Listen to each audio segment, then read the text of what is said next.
कर तेरी शफ़क़त को याद करते हैं। ऐ खुदा तेरे नाम की मानिब तेरी तारीफ भी इंतहाए ज़मीन तक पहुंचती है। बाप और बेटे और रूह कुदुस के नाम से हमारे खुदा यीशु मसीह का फजल, खुदा बाप की मोहब्बत और रूह कुदुस की रफ़ाक़त और शफ़क़त आपके साथ हो। आपके साथ भी हो।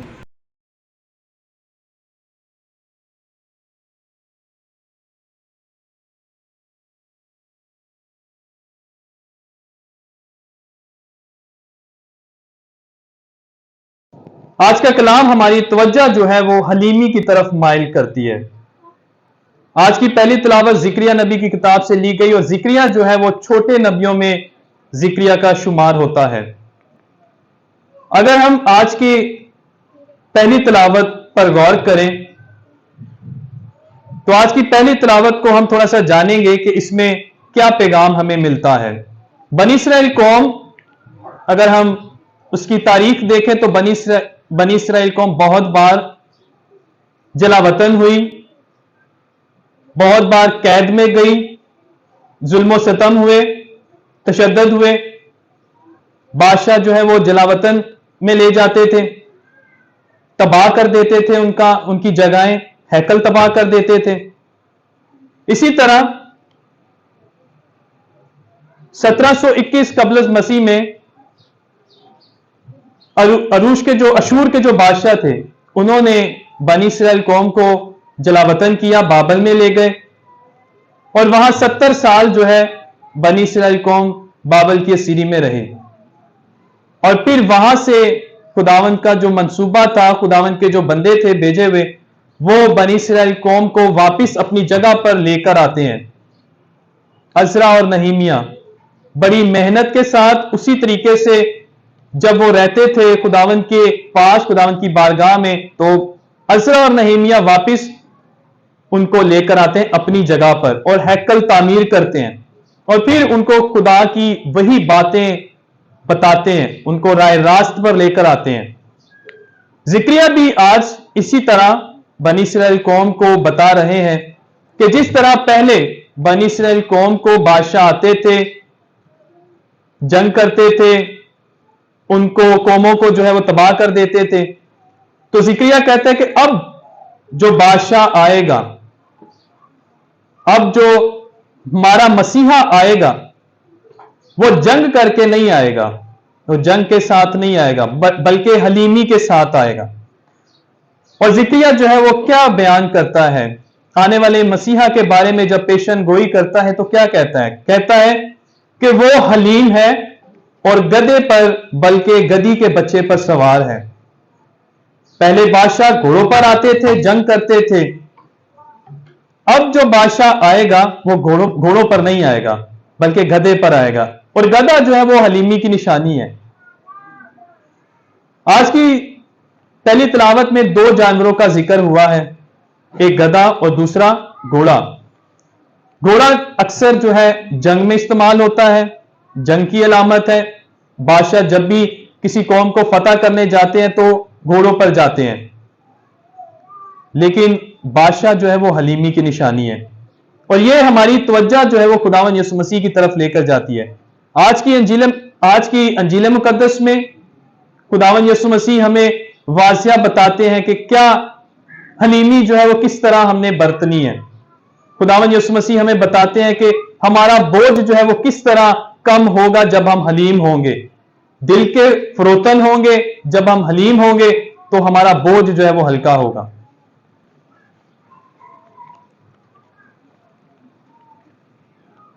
खुदावंद यीशु मसीह जब हमें यह पैगाम देते हैं कि मेरा जुआ पहन लो, क्योंकि मेरा जुआ जो है वो नरम है और मेरा बोझ हल्का है, तो जुए से क्या मुराद है? क्या है जुआ? जब खुदावंद यीशु मसीह कहते हैं कि मेरा जुआ नरम है, जुआ पता है क्या होता है? कभी जुए के बारे में सुने? बैल देखे, बैलगाड़ियां, तो बैल जब जोए जाते हैं तो बैल के कंधों के ऊपर जो है वो लकड़ रखी जाती है, बैलगाड़ी उनके कंधों पर रखी जाती है, और वो जुआ है। जो गाड़ी होती है उसका वजन उन बैलों के ऊपर होता है। तो खुदावंद यीशु मसीह कहता है मेरा जुआ नरम है और मेरा बोझ हल्का है। हल्का बोझ कब लगेगा? तब हमें महसूस होगा हल्का बोझ, जब हम उस बोझ को प्यार के साथ उठाएंगे, जब हम मोहब्बत के साथ उस बोझ को कबूल करेंगे। और खुदावन ने हमें इसकी निशानदही की और खुदावन ने हमें यह नमूना दिया अपनी जान देकर, अपनी जिंदगी से सलीब पर जान दी, सलीब का बोझ उठाया। और वो बोझ किस वजह से उठाया? पीछे वजह क्या थी, मकसद क्या था? नस्ल इंसानियत को बचाना, हम सबको गुनाहों से रिहाई देना। और यही तो प्यार था खुदावन यीशु मसीह का। यह प्यार था, उसी प्यार की वजह से खुदावन यीशु मसीह बोझ उठाते हैं। और वो बोझ खुदावन यीशु मसीह बोझ समझकर नहीं उठाते, बल्कि प्यार समझकर। प्यार होता है, इस वजह से वो सलीब उठाते हैं और हमें निजात बख्शते हैं। हमें खुदावन यीशु मसीह क्या पैगाम दे रहे हैं कि जब हम अपना बोझ उठाते हैं तो हम उस बोझ पर गिला ना करें, बल्कि वो जो नेमतें भी खुदा ने दी हैं हम उसकी तरफ भी देखें और खुदा का शुक्र अदा करें। इसीलिए खुदावन यीशु मसीह कहता है, मेरे पास आओ, मैं तुम्हें आराम दूंगा। जितने बोझ हैं, जितने परेशानियां हैं, मुसीबतें हैं, वो मेरे पास लेकर आओ, मैं तुम्हें आराम दूंगा। खुदावन यीशु मसीह के अल्फाज के ऐ सब थके मांदो और बोझ से दबे हुए मेरे पास आओ, मैं तुम्हें आराम दूंगा। इसके मुतालिक एक कहानी मैं आपको सुनाना चाहता हूं। एक कहानी खिलाड़ी की है, टेनिस का खिलाड़ी है और बहुत मशहूर खिलाड़ी है। इस खिलाड़ी का नाम जो है वो आर्थर है और इसने बहुत सारे जो है इनामात जीते टेनिस में, बहुत मशहूर थे, वर्ल्ड कप जीते।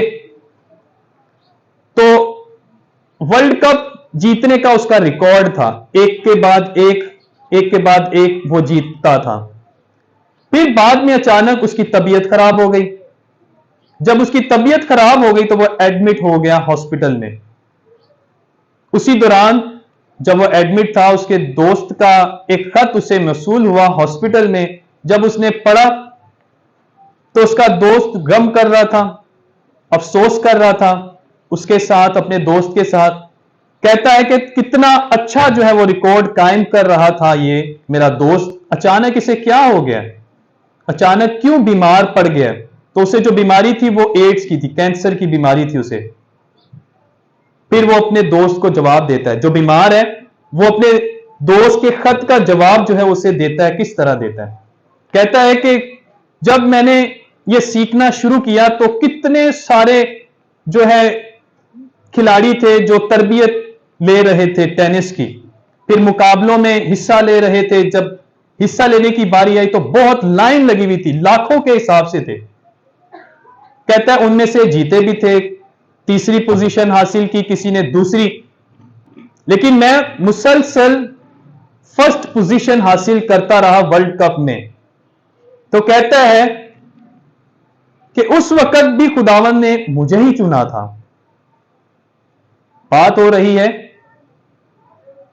कि बोझ से थके हुए। तो वो दोस्त कहता है कि जब चुनने की बारी आई थी तो खुदावन ने जीतने की मर्तबा भी मुझे ही चुना था।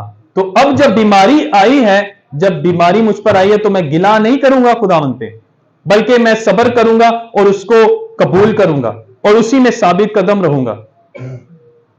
क्योंकि अक्सर औकात बीमारियों में हमारे लिए सीखने का अमल होता है। खुदावन हमें बहुत से जो है वो सबक देना चाहता है उससे। तो आज हमारे लिए पैगाम है कि हम अपने जो बोझ हैं हम सिर्फ उस पर तवज्जो ना दें, बल्कि जो उसे खत्म करने वाला है, जो हल्का करने वाला है उस बोझ को, हम उसकी तरफ भी जाएं। जो उसने हमें नेमतें दी हैं हम उसकी तरफ भी देखें कि कौन सी नेमतें जो है वो उसने हमें दी हैं। आज की दूसरी तिलावत में मुकद्दस पौलुस रसूल दो जुओं की बात करते हैं। वो कौन से हैं? सबसे पहले जिस्मानी जुआ और दूसरा रूहानी जुआ।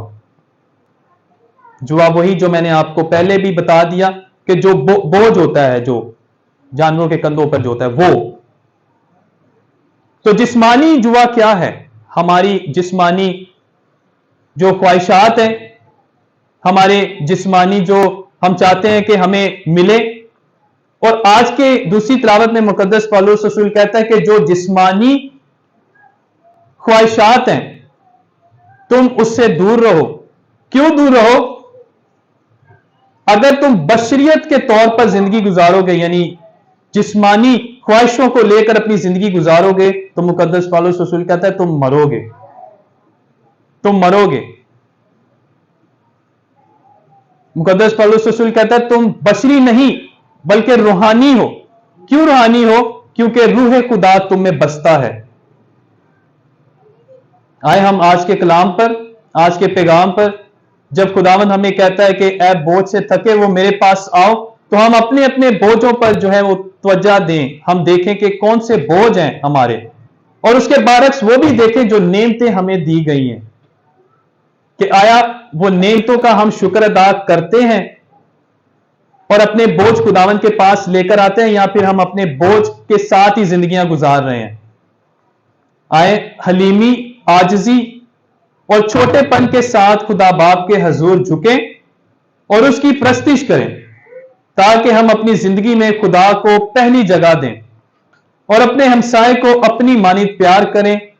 یسوع کی مانند دل کے حلیم اور فروتن بنے اور دوسروں کا بوجھ اٹھانے والے بنے. جب ہم ایک دوسرے کا بوجھ اٹھائیں گے تو در حقیقت ہمارا جو بوجھ ہے وہ بھی ہلکا ہوگا. تو آئے ہم سب آج کے کلام پر غور کریں اور اپنے بوجھوں کو خداوند کے چرنوں میں، خداوند کے قدموں میں لے کر آئیں اور خداوند کی نعمتوں کا شکر ادا کریں. مسیح ہمارے خداوند کے وسیلہ سے آمین.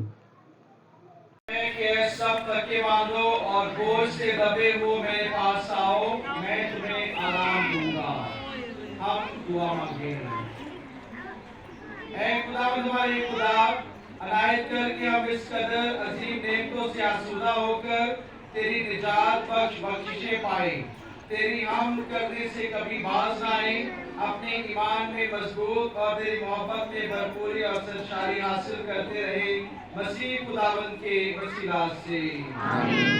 خداوند آپ کے ساتھ ہو، آپ کے ساتھ بھی ہو. وہی قادر مطلق خدا باپ اور بیٹے اور روح القدس کی برکت آپ سب پر نازل ہو اور ہمیشہ تک قائم رہے.